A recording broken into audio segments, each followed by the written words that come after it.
Hello, model railroaders and hobbyists. It's John back with John's Railroad.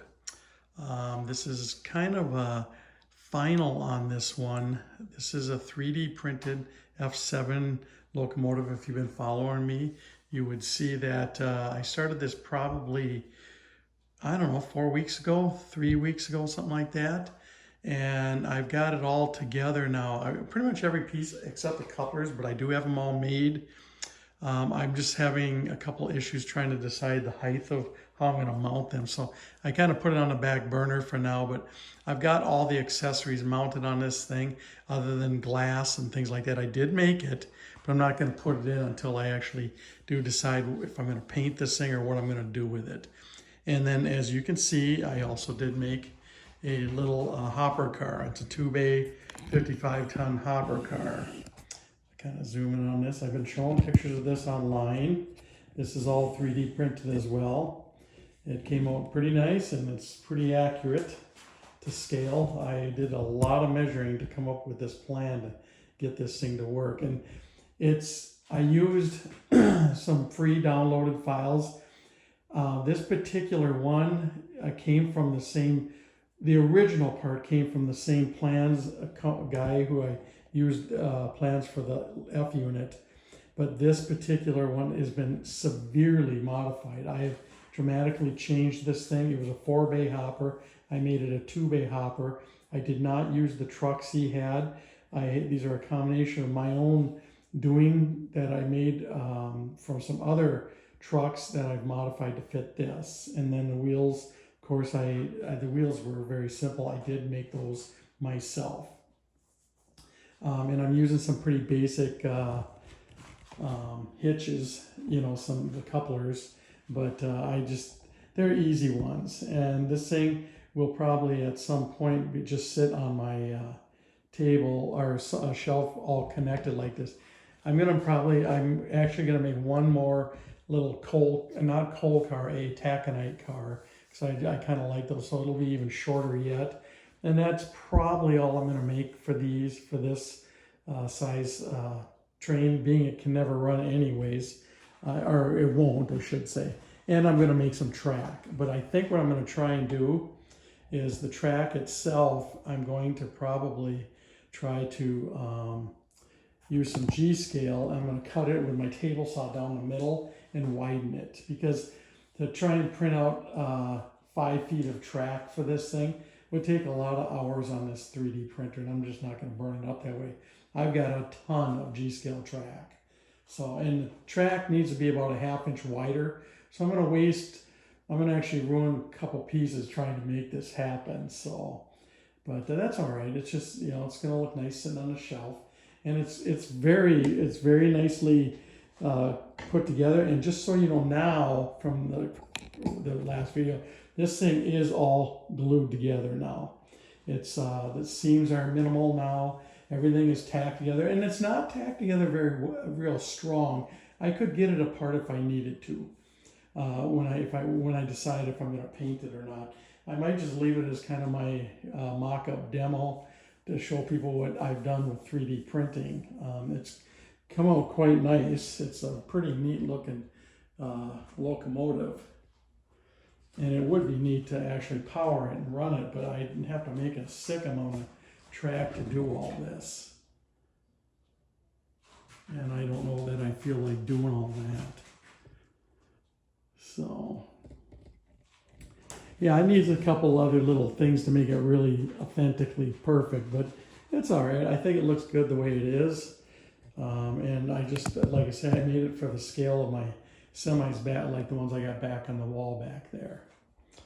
So, but anyways, getting back to this is kind of where she's going to stay. And I just wanted to show you guys my final deal of once I glued it all together.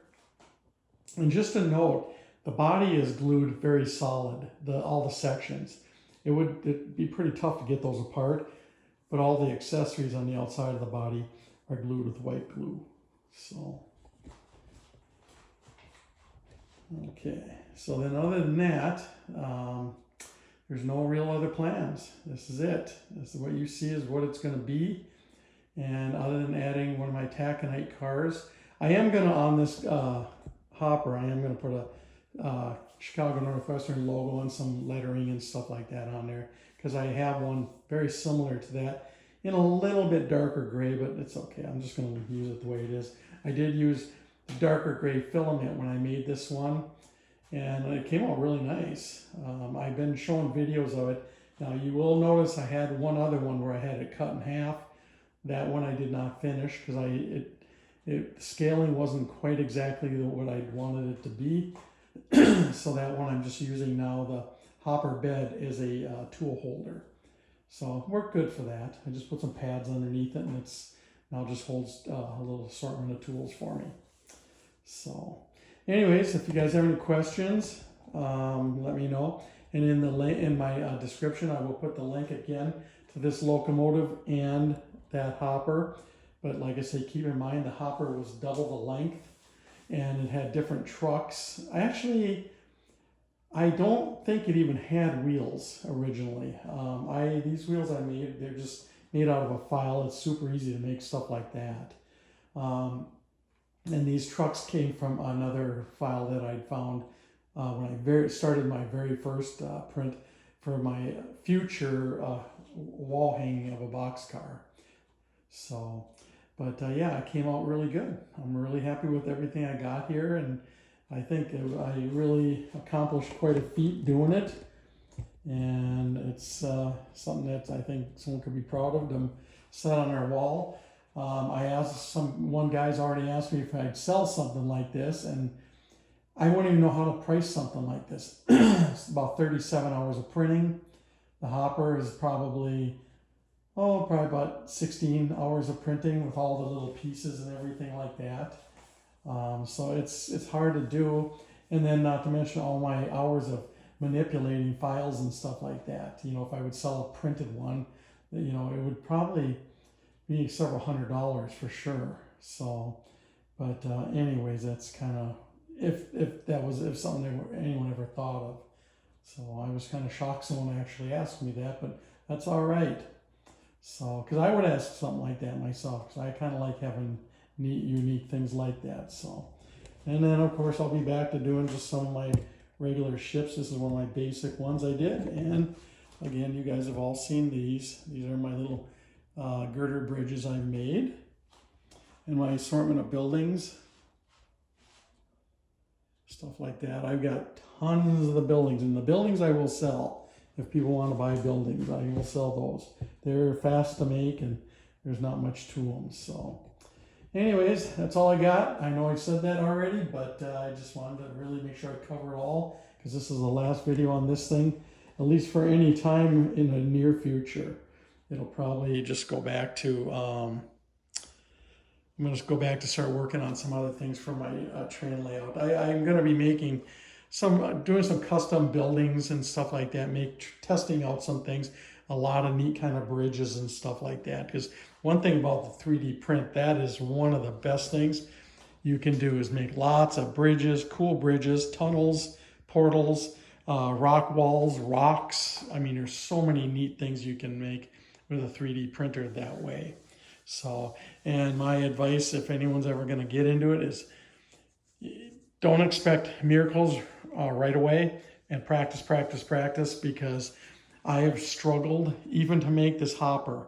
There was a lot of things I had to do twice, and I'm still very much an amateur myself, but I have grown quite a bit, learned quite a bit about this hobby since I started it. So anyways, that's all I got, and I want to thank you guys for watching my little series. If you did, and if you didn't, go back and you watch from when I started it, and you can kind of see some of the little where it started. And in my posts, my picture posts, you can see when I started it in parts, in pieces, and how it's progressed along. So, all right, well, send me any comments or questions you have, and I will answer them when I have time. Thank you.